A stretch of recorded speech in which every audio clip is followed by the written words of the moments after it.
Shalom, shalom, peuple de Dieu. Que le Seigneur vous bénisse. C'est le révérend docteur Destetiba. Juste dans l'optique du même sujet, je vais prendre dans le livre de Ruth, pour donner une petite exhortation encore, dans le livre de Ruth, cette fois-ci, dans Ruth, le chapitre 1, le verset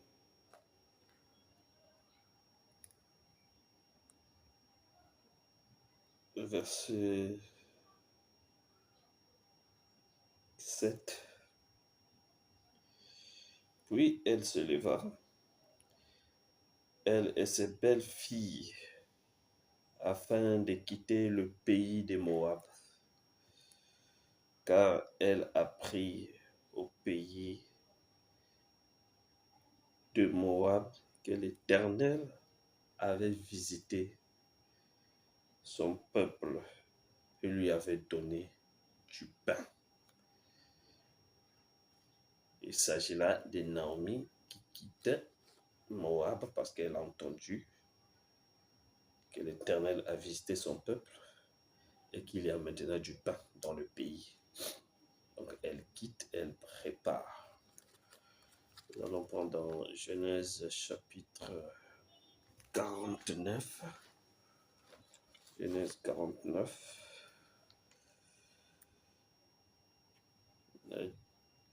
Verset 1er. Jacob appela ses fils et dit: Assemblez-vous, assemblez-vous, et je vous annoncerai ce qui vous arrivera dans la suite des temps. Et je vous annoncerai ce qui vous arrivera dans la suite des temps. Rassemblez-vous et écoutez, fils de Jacob. Écoute, Israël, votre père. Ruben, toi, mon premier-né, ma force et prémisse de ma vigueur, supérieur en dignité et supérieur en puissance. Un petit comme les autres, tu n'auras pas la prééminence, car tu es monté sur la couche de ton père et tu as souillé ma couche en y montant.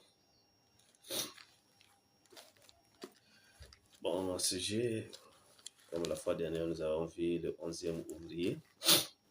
On a tiré dans le livre de Ruth. On va continuer sur la même direction.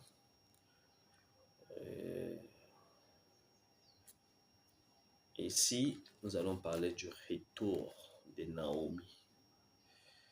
C'est quand Naomi retourne dans son pays, parce qu'elle avait entendu. Donc la nouvelle lui était arrivée dans le pays de Moab, que le temps est arrivé de retourner à la terre promise. Et ce retour de Naomi, elle ne va pas seule, mais elle part avec ces deux belles filles. Arrivées en chemin, le discours de Naomi était tellement puissant que l'une des belles filles a rebroussé chemin. Et elle a dit à l'autre: qu'est-ce que tu attends? Repars avec ta sœur vers ton peuple, vers tes dieux, vers tes parents. Et Ruth a dit: ton Dieu sera mon Dieu, ton peuple sera mon peuple. Et Naomi et Ruth arrivèrent à Bethléem, là où l'Éternel avait visité le peuple juif et qu'il y avait maintenant le pain. Donc c'était le retour de Naomi sur la terre de ses ancêtres. Et ce retour, Naomi repart avec une femme des nations. Et nous avons vu que le livre de Ruth a 4 chapitres. Pour les 4 chapitres nous parle des 4 femmes de Jacob, ou bien les 4 matrices qui ont peuplé la nation d'Israël. Le 4 chapitres de Ruth nous parle des 4 onctions, ou bien des 4 matrices qui ont peuplé l'église des nations. Le chiffre 4 nous parle des 4 étapes de la rédemption. Dans la dernière est la récompense ou bien l'adoption des fils. C'est pour cela la Bible dit la nature tout entière soupire et gémir, attendant la manifestation des fils de Dieu. Donc il doit y avoir un élément qui doit rentrer pour manifester les fils de Dieu. Donc la première étape qui est la justification, c'est la décision de Ruth. Et la deuxième étape qui est la justification, qui est la sanctification d'abord, c'est le travail de Ruth. Parce qu'elle devait prendre un engagement de travailler, d'abandonner ceci et de ne marcher qu'avec le Dieu qu'elle avait dit à Naomi, et ton Dieu sera mon Dieu, ton peuple sera mon peuple. Donc la deuxième étape, qui est la sanctification, c'est le travail de Ruth. La troisième étape, qui est le baptême du Saint-Esprit, c'est le repos de Ruth. Parce que Naomi lui avait dit, ma fille, je vais assurer ton repos. Et la quatrième étape, c'est l'adoption des fils. Parce qu'il y a 4 façons d'avoir un nom. Premièrement, par la création. Les animaux reçurent le nom. Et c'est Adam qui leur avait donné des noms. Deuxièmement, par naissance, quand quelqu'un vient au monde, on lui donne un nom. Et troisièmement, c'est par le mariage. Lorsque tu épouses une femme, par le moyen du mariage, la femme prend ton nom. Et quatrièmement, quand tu adoptes un fils, ou un enfant, l'enfant là prend ton nom et prend le nom. Vous lui donnez un nom nouveau qu'il n'avait pas auparavant. Donc il y a 4 façons d'avoir un nom. Donc les 4 livres de Ruth, c'est un grand mystère. Nous n'avons pas assez du temps. On va seulement brosser de gauche à droite. J'espère que les aigles verront la nourriture de la mère aigle Jéhovah. Et il en mangera. Donc les 4 étapes de la rédemption, la justification, la décision de Ruth, la sanctification, le travail de Ruth. Donc Luther, Wesley, le baptême du Saint-Esprit, qui est le repos de Ruth, représente l'âge de la Odyssée, qui est l'âge pentecôtiste. Et l'adoption de fils, la récompense de Ruth, qui est l'âge de l'épouse. Donc ici, Ruth doit passer par Luther, Wesley, les pentecôtistes, l'âge pentecôtiste. Et dans l'âge pentecôtiste, elle doit rencontrer Boaz. Boaz le 7e, qui est le messager de l'âge de la Odyssée, qui est l'ouvrier de la 11e heure. C'est pour cela que nous avons vu que 7 fois 11, nous tombons en 1977. 7 fois 11 nous donne 77. Il faut vraiment dire que l'âge de la Laodicée termine aux alentours de 1977. Mais à l'âge de la Laodicée, c'est l'âge de la fin des temps. Or, la fin des temps est marquée aussi par le retour du peuple juif dans leur territoire. Parce que nous croyons que le peuple juif doit repartir dans leur territoire. Parce qu'ils ont une promesse. C'est la promesse de rencontrer Joseph qui est leur frère. Parce qu'ils ont été aveuglés afin que les nations puissent recevoir la parole, la grâce puisse se tourner chez les nations pour être sauvés et trouver une épouse pour le Seigneur. Donc, le temps de la fin est marqué aussi par le retour des Juifs sur leur territoire.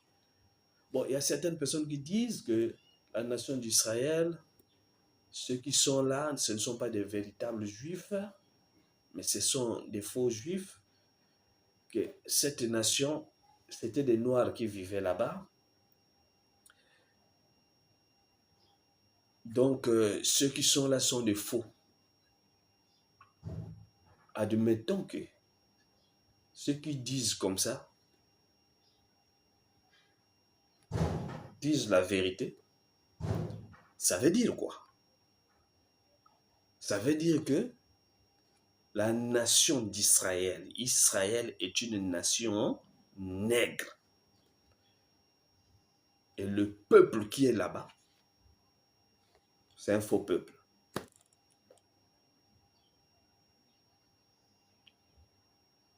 Admettons que c'est ça. Mais dans ce cas, Dieu a menti à Abraham. Parce que dans Genèse chapitre 15, je vais le lire. Dieu a menti à Abraham.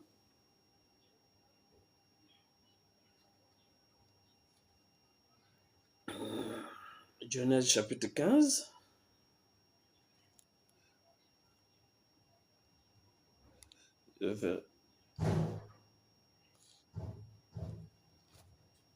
Genèse chapitre 15. En ce jour-là, l'Éternel fit alliance avec Abraham et dit, je donne ce pays à ta postérité.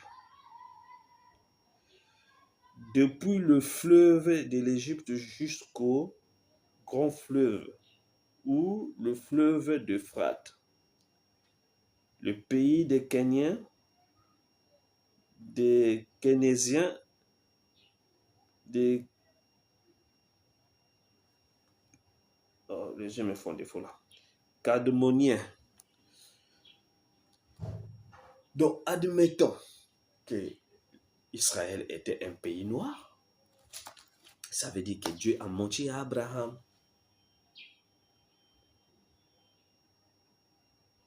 Dieu a menti à Abraham parce que Dieu a dit à Abraham, je donne ce pays à toi et à ta postérité. On n'a pas le temps de lire. Je donne ce pays à toi et à ta postérité.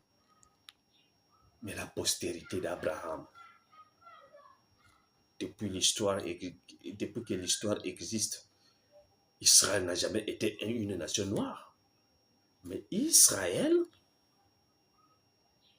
c'est le peuple, les descendants de Sem. Israël, c'est le peuple juif. Lorsque ce royaume fut divisé en deux royaumes, il y a eu le royaume de la Samarie et il y a eu le royaume de Jérusalem.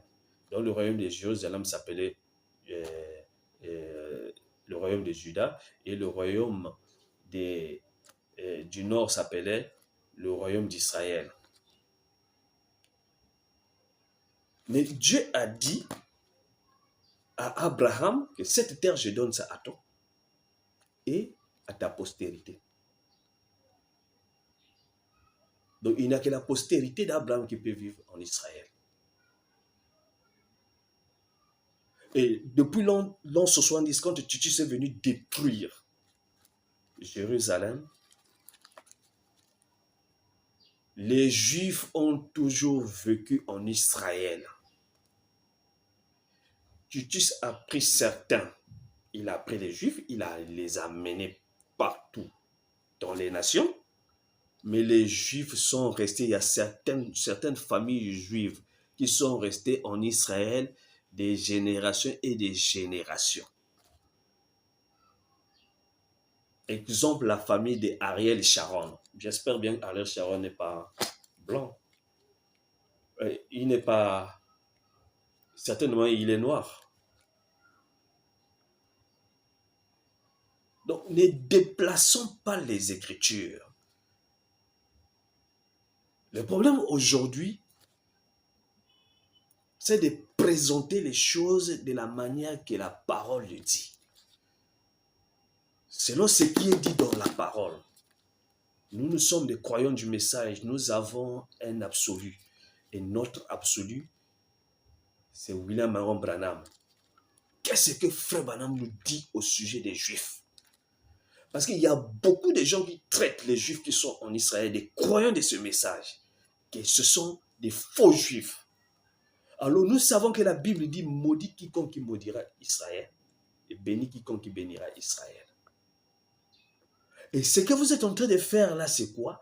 Vous êtes en train d'amener la haine dans le cœur des gens contre Israël.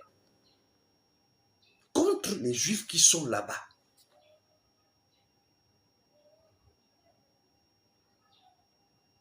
Mais Frère Branham nous dit quoi au sujet de ces Juifs qui sont là-bas? La différence entre Saoul et David était que David avait un absolu. Mais Saoul, lui, n'avait pas d'absolu. C'est pour cela que Saoul pouvait aller consulter la sorcière d'Endor. Mais David savait là où il s'était né. Quand il est venu, il a vu le défi devant lui et qu'il y avait un Philistin qui était en train d'insulter l'armée de l'Éternel. Saoul lui a donné une onction dénominationnelle. Il a enlevé ça. Il savait là où il s'était né. Il a pris seulement la fronde qui était entre ses mains. Il a ramassé les 5 pierres. Ils sont les 5 identifications de la véritable Église. Il est allé, il a détruit. Il a tué Goliath. Mais Saoul n'avait pas un absolu sur lequel se placer. Mais nous, les croyants du message, nous avons un absolu. Et notre absolu, c'est William Marion Branham. Qu'est-ce que Branham nous dit? Est-ce que Branham, dans le message qu'il nous a donné, il a dit que les Juifs qui sont là-bas sont des faux Juifs? D'autres sont allés couper les citations. Oh non, les Juifs qui sont là-bas, c'est des faux Juifs, c'est Frère Branham. Frère Branham ne dit pas ça. Frère Branham dit les Juifs de Wall Street. Ils ne sont pas faux par rapport à leur origine, mais ils sont faux par rapport à l'esprit de l'escroquerie qui règne en eux pour contrôler l'économie mondiale. Frère Branham n'a pas dit qu'ils sont faux par rapport à leur origine. Non, ne coupons pas les citations, s'il vous plaît. Ça, c'est l'esprit du serpent. Mais ils sont faux par rapport à l'esprit de l'escroquerie.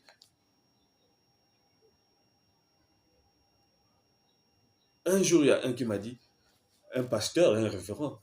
Non, les révérends d'Esther, non. Les Juifs qui sont en Israël sont des faux Juifs. J'ai dit, ah bon? Mais pourquoi?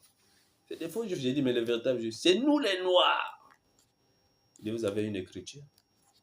Oh, c'est Frère Branham qui le dit. J'ai dit, Frère Branham parle des Juifs sombres, c'est au sujet de la malédiction. On lui avait posé la question.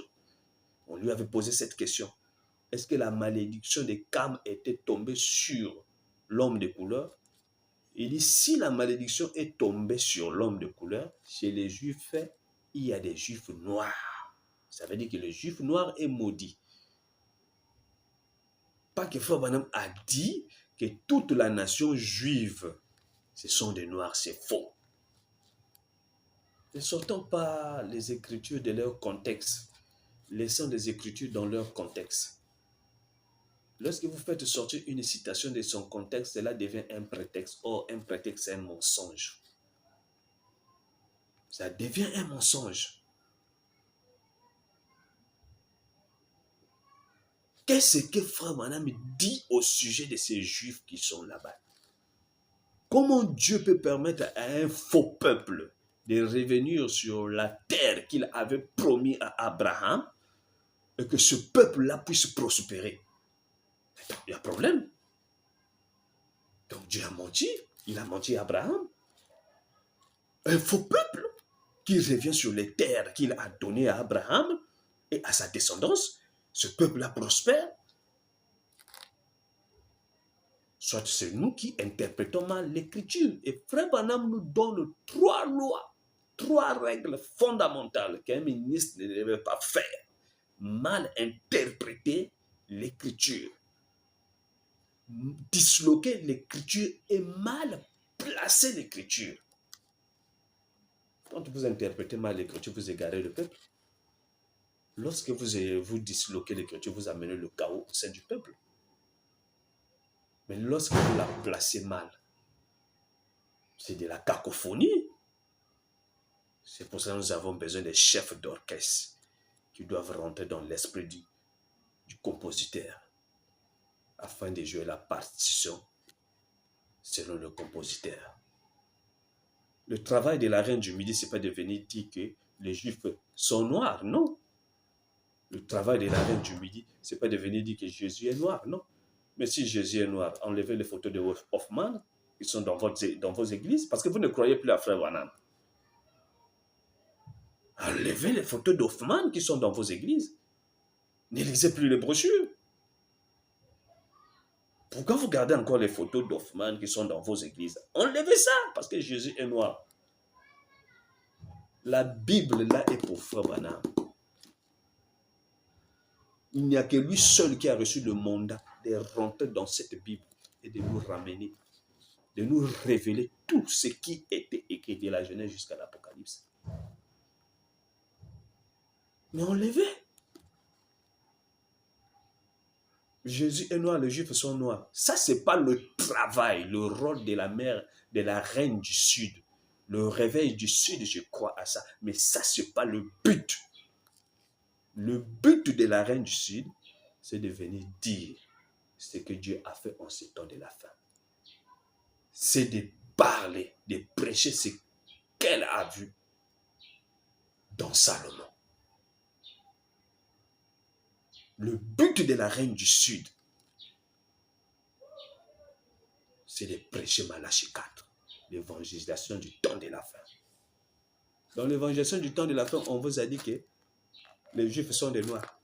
Et les Juifs qui sont là-bas en Israël, c'est des faux Juifs. Non. Frère Branham dit ici, dans les 70 semaines de Daniel, je vais les lire. À page 117, paragraphe 143. Vous voyez, il est rejeté. Exact. Vous voyez, rejeté. Élie aussi a été rejeté. Et Jean aussi a été rejeté. Mais qu'est-ce que ça?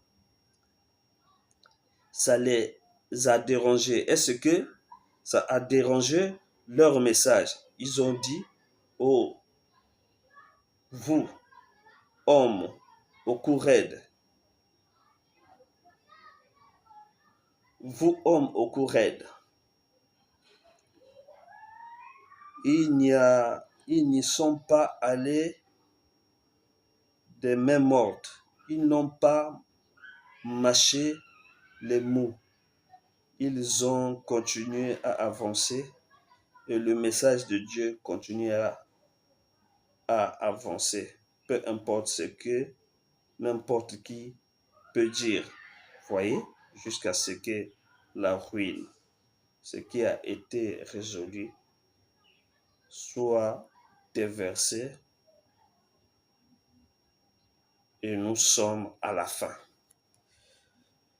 Attendez, voilà. Donc, nous nous retrouvons maintenant au bout d'une période de 40 ans où les Juifs sont rentrés depuis la Première Guerre mondiale. Ils sont retournés dans leur propre pays. Jamais Dieu n'a traité avec Israël tant qu'elle n'est pas dans son propre pays.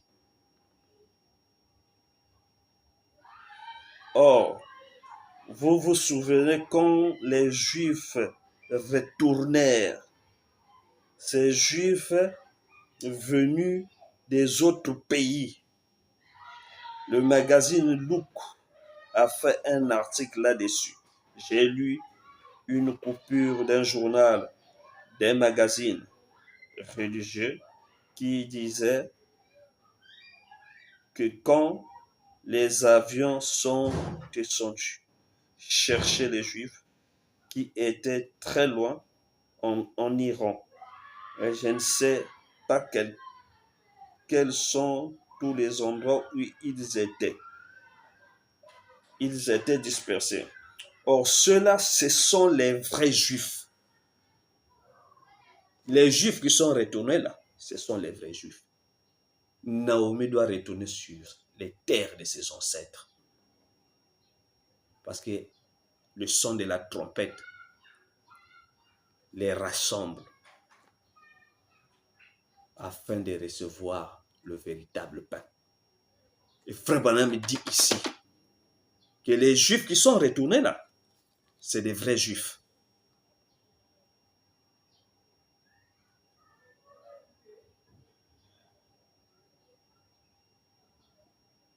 Or, ceux-là, ce sont les vrais Juifs, ceux qui n'ont jamais eu d'occasion. Alors, frère, les voilà vos 144 000. Quand nous arrivons à Apocalypse 11, vous allez les voir. Il a dit, il y a 12 tribus. Regarde, 12 tribus d'Asser, 12 tribus de Ruben, 12. Oh, où étaient-ils tous? Sur le mont Sinaï, les Juifs revenus de leur patrie. Les voilà, c'était eux. Ils n'étaient pas cette bande d'escrocs de Wall Street. Non, messieurs, c'était les vrais Juifs.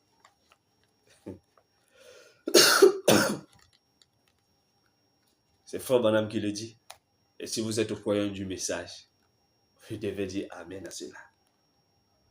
Les escrocs de Wall Street ne sont pas faux à cause de leur origine juive, mais ils sont faux par rapport à l'esprit qui est en eux.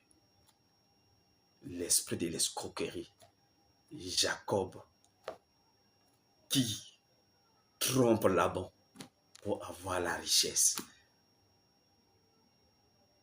Mais ceux qui sont rentrés, ce sont des vrais Juifs, des véritables Juifs. Je ne dis pas qu'au milieu des Juifs, il n'y a pas de Noirs. Mais déclarer que la nation juive, ceux qui vivaient là-bas, c'est des Noirs, alors le prophète nous a menti. Le travail de la reine du Midi, ce n'est pas venir déclarer que Jésus est noir. Ce n'est pas venir dire que les Juifs sont des Noirs. Ça, c'est manquer le but.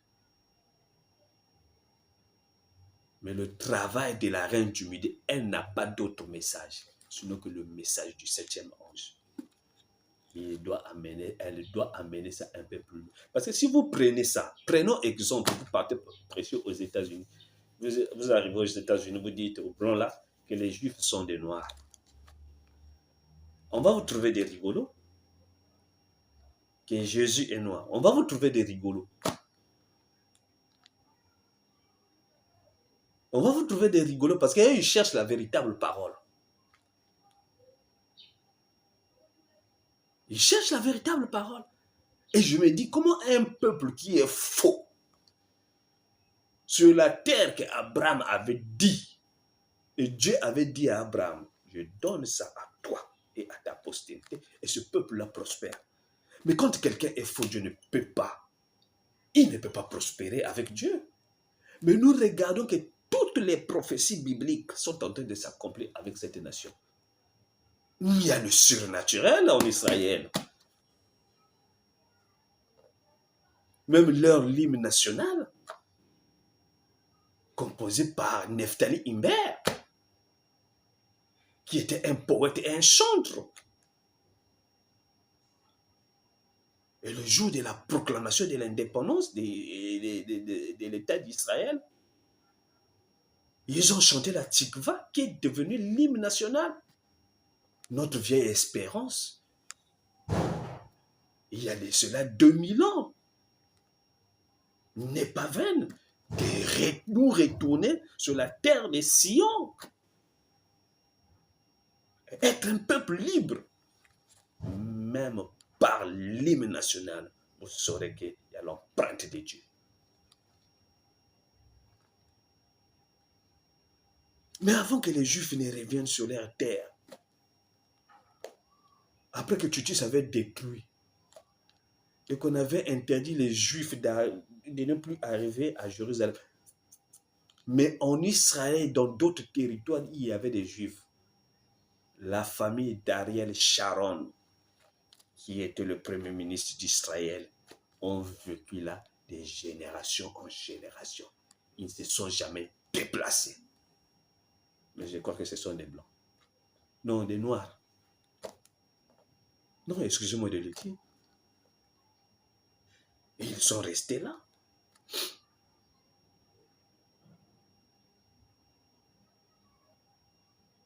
Et que le Titus les a pris, les a amenés. On a défendu les Juifs à cultiver la terre. On leur a défendu de cultiver la terre. Et ils ont commencé à cultiver la terre.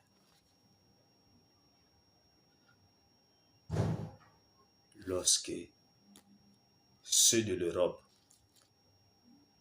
ont quitté la Russie, parce qu'il y avait la persécution là-bas, et qu'il y a eu le congrès de 1887 avec le Messie moderne, Théodore Herzl.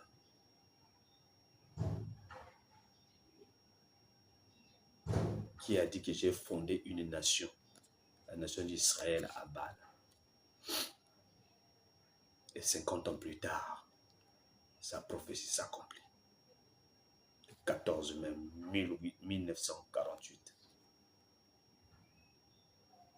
Israël est devenu une nation. Même leur agriculture,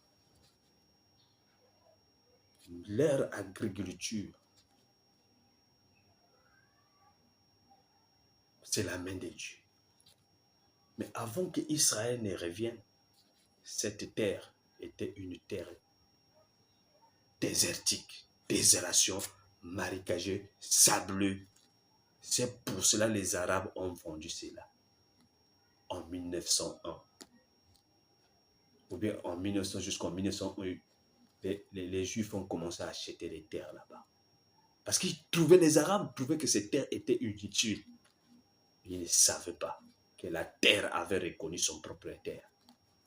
Dès que le propriétaire a mis pied, cela a vivifié cette terre. Ils ont commencé l'agriculture. Aujourd'hui, les produits juifs sont vendus dans le monde entier. C'est un pays autosuffisant alimentaire. Il n'y a pas un pays africain qui va s'élever avec Israël, côté agriculture.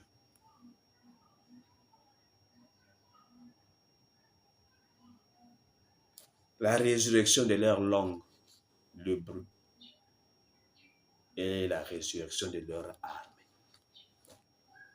La guerre des 6 jours, la guerre de Yom Kippour. Ne voyez-vous pas la main de Dieu, de surnaturel, derrière ce peuple?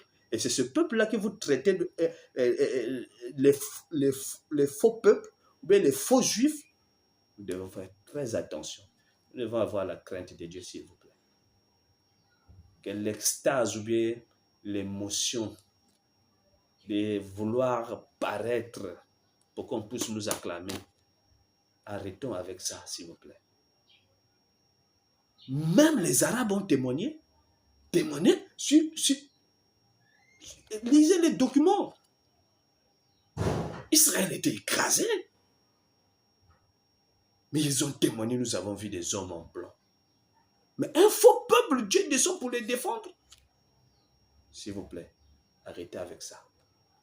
Ayons la crainte de Dieu. Ayons la crainte de Dieu. N'oubliez pas, quiconque maudit Israël sera maudit. Et celui qui les bénit sera béni. Nous avons notre place dans la prophétie. Parlons de ça. Mais ne déplacez pas les bornes. Nous avons notre place. Et si vous n'arrivez pas à situer bien l'Afrique dans la prophétie, ne partez pas mal placer les Écritures. Ils sont rentrés. Ils sont sortis des 120 tombeaux. Ils sont rentrés dans leur pays.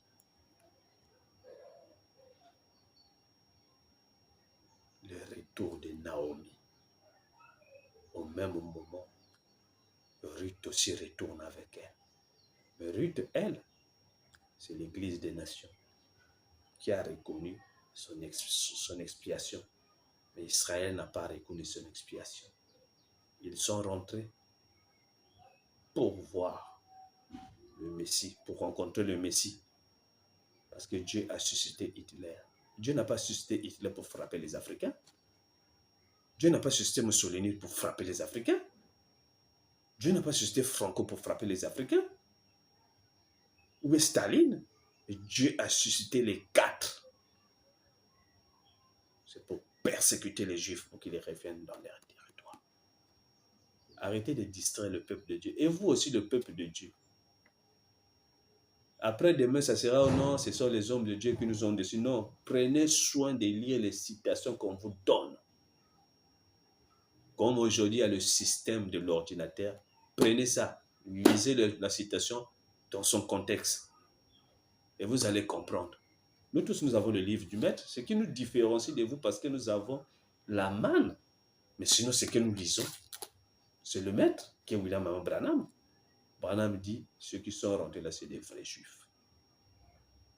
Ils sont rentrés pour rencontrer le Messie. Apocalypse 11. Je ne veux pas m'étendre si longtemps. Parce qu'il y a beaucoup d'écritures que nous pouvons lire là-dessus. Mais prochainement, on va continuer. Que Dieu vous bénisse.